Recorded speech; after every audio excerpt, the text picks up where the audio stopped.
I'm most proud to stand with a president who stands without apology for the sanctity of human life.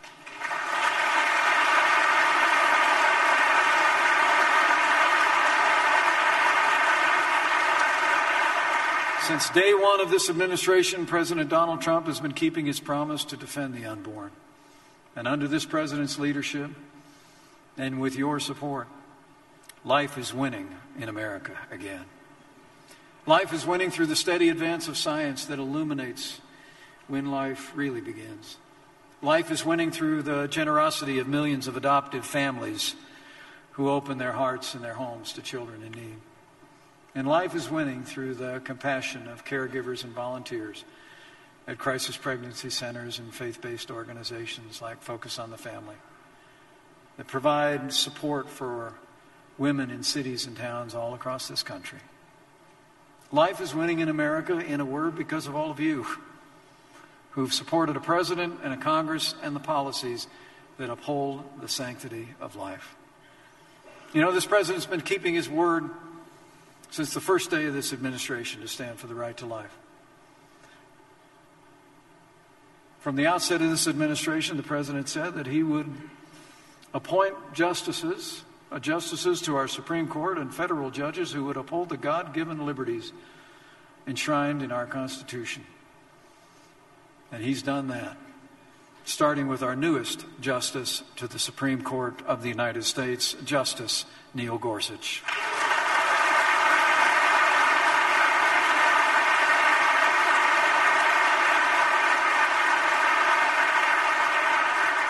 In January, the president actually made some history by personally asking me to be the first official at our level to ever have the privilege to speak at the annual March for Life in Washington, D.C.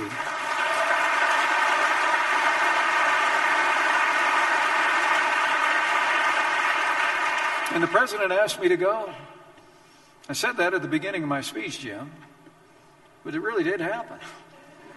It was a couple days before that.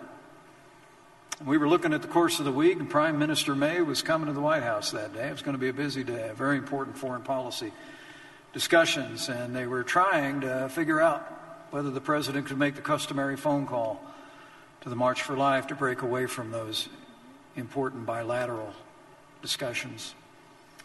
And I was standing by his desk in the Oval Office, and they were having a hard time figuring out how he could get away, and I said, rather sheepishly, well, they invited me to speak too.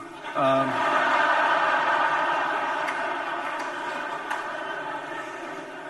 the president looked up at me and he said, to speak at the march? And I said, yeah, I said, I've gone before and we've done that before. And he's just pointed at me and he said, you should go. And I went because President Donald Trump wanted me to go and to make a strong stand for the right to life.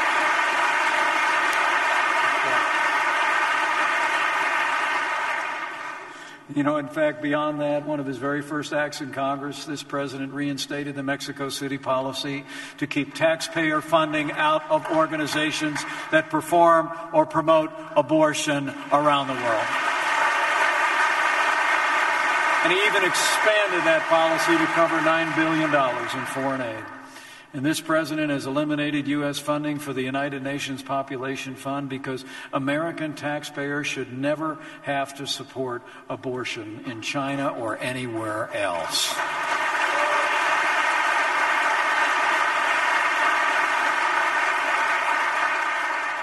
And the president signed into law legislation that empowered states to withhold funding from abortion providers, and it was my great privilege at the president's direction to cast the tie-breaking vote to allow states to defund Planned Parenthood.